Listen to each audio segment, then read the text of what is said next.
Mano, acho que a tecnologia não vai afetar tanto assim as artes digitais. Não fala isso, cara, ele pode ouvir. Cara, como assim? Não é como se toda a questão que a gente fosse falar, ele fosse aparecer do nada e fazer um Revodox.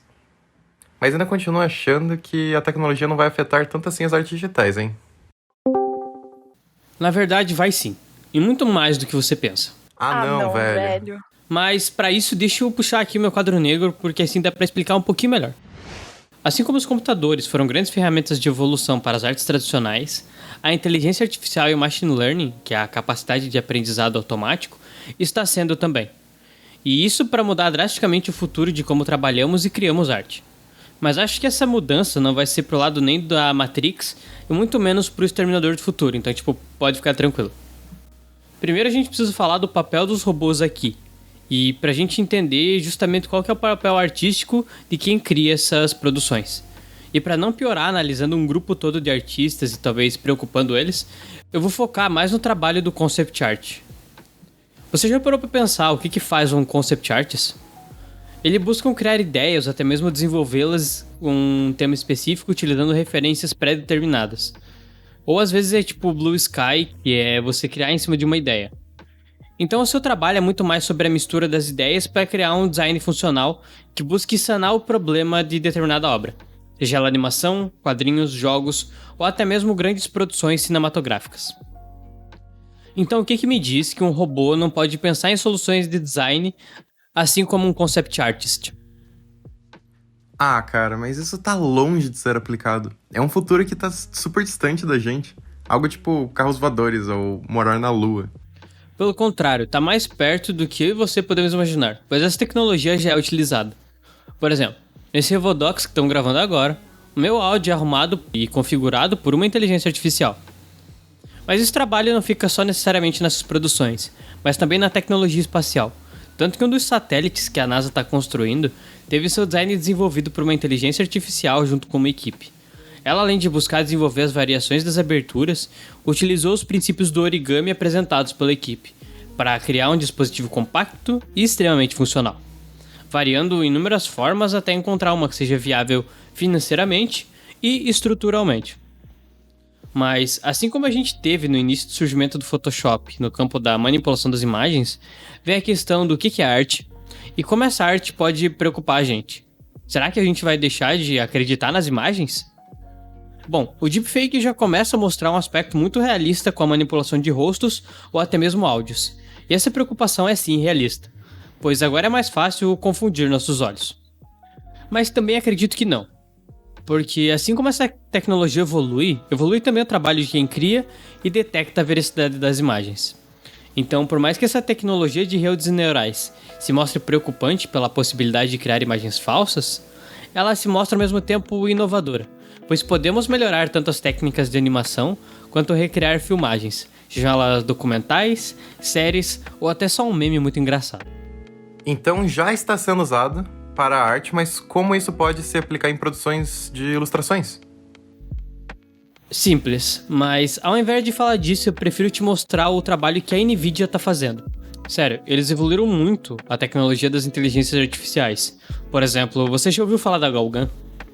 A Galgan é uma das tecnologias experimentais da Nvidia que mostra como podemos tirar de simples borrões pré-programados as informações necessárias para criar montagens realistas. Tanto que essa pesquisa foi divulgada pela Universidade de Cornell, apresentando a síntese da imagem semântica com a normalização espacialmente adaptativa. Ou seja, o estudo é muito maior do que só criar belas imagens a partir de borrões pré-definidos. Pois agora a preocupação com a automação fica muito maior, pois a capacidade de produção das novas formas de arte acaba avançando e aumentando o ritmo de produção. O que significa que logo a gente pode ter um artista o qual vai cuidar de toda a produção que outros faziam, porém dando atenção aos resultados mais do que a criação propriamente dita desses resultados. Pois, assim como a programação, a arte também se apresenta como uma forma de linguagem, e o maior problema não seria produzir, mas sim como a gente pode sintetizar em algoritmos, não só numéricos, uma situação para que ela seja resolvida pela máquina. Tal como propõe a matemática e escritora Ada Lovelace. Qualquer problema que soubermos como propor pode ser computado. Então agora se torna só uma questão de tempo para que a gente saiba apresentar as situações de design, ou até mesmo de concept, não mais como ideias, mas como proposições matemáticas a serem solucionadas por uma máquina, já que a principal barreira que nos limita a produções assim seria a sintetização correta pela linguagem, de forma que uma ideia abstrata seja entendida pela máquina para que ela consiga criar algo concreto. Então, você tá dizendo que é questão de tempo até eu perder o meu emprego? Calma, ainda não é bem assim. A questão aqui é quanto mais repetitivo e menos criativo, maiores são as chances de ser automatizado. Porque muitas vezes a questão do trabalho não é só no que é produzido, mas sim no processo. Então, quanto mais orgânico e adaptativo é, até chegar à arte final, mais difícil de se automatizar, pois a criatividade ainda funciona um pouquinho diferente do que só os números e as nossas equações vão conseguir expressar, justamente diferenciando aspectos de trabalho entre soft skills e hard skills. Pois enquanto as hard skills são de como lidar com um programa, como dirigir um carro ou até mesmo etiquetar livros, são trabalhos repetitivos e menos criativos, pois podem ser quantificados em um processo. Já as soft skills, como lidar com pessoas, programar, ou até mesmo criar conceitos a partir de uma abstração, são dificilmente quantificáveis, pois a solução surge da interação com o problema ou até mesmo de como estamos interpretando o resultado que buscamos. Tanto que, ao menos para mim, roteirista, é normal desenvolver um desses revodocs embaixo do chuveiro. Mas espera lá, agora você está se contradizendo. Antes você tinha dito que é possível quantificar o trabalho de concept. E agora você está falando que não? Eu disse que as soft skills são mais complicadas de serem substituídas, porém, não impossível. Mas para entender isso melhor e falar do processo, acho boa a gente entender como funciona a criatividade. Imagine o canvas do seu Photoshop em branco, ok? Ok. Agora crie um animal que representa você, mas na profissão de contabilidade. O caminho para solucionar esse problema é uma das representações da criatividade, pois ela mesma se apresenta como formas de combinar ideias para resolver algo novo. E sempre que propusemos uma solução, traremos com ela novos desafios para lidar, seja com a ferramenta ou até mesmo com o processo.